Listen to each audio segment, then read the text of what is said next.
अस्सलाम वालेकुम। उम्मीद करती हूँ आप सब खैरियत से होंगे गाइस। और today's our topic important English words. और दूसरी इंग्लिश वर्ड्स वो वर्ड्स जिनकी इंग्लिश हमें आती नहीं है, कन्फर्म नहीं होती, लाइक हम लिखते वक्त उसको मिस्टेक कर देते हैं। सो फर्स्ट पे अभी तक को इंग्लिश में कहते हैं येट। देन तो को इंग्लिश में कहते हैं सो। जब तक को इंग्लिश में कहते हैं अनलेस। जबकि को इंग्लिश में कहते हैं वाइल।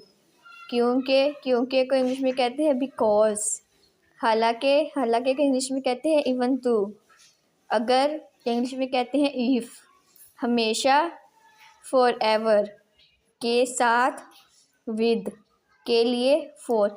ये वो इंग्लिश के वर्ड्स हैं जिनके हमें मोस्टली कुछ ऐसे वर्ड्स होते हैं जिनकी उर्दू नहीं पता होते, कुछ ऐसे उर्दू वर्ड्स हैं जिनके हमें इंग्लिश नहीं पता होती। हम उन्हें गलत डिस्कवर कर देते हैं और गलत प्रोनाउंस करते हैं।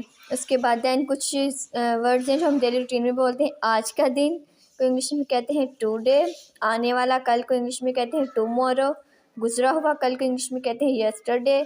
आधी रात को इंग्लिश में कहते हैं मिडनाइट। दोपहर को इंग्लिश में कहते हैं आफ्टरनून। आज रात को इंग्लिश में कहते हैं टू नाइन। उसके बाद टाइम के हवाले से अगर कुछ कहा जाए तो उसके लिए क्या इस्तेमाल किया जाता है, 12:45 यानी 12:45 को इंग्लिश में कहते हैं 1:45।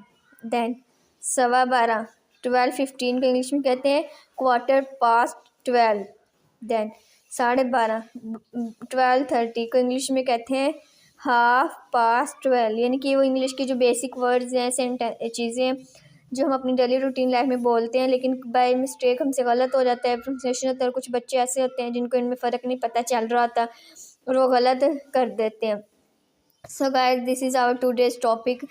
अगर आपको पसंद आए तो please like, share and subscribe my YouTube channel and also follow my TikTok account.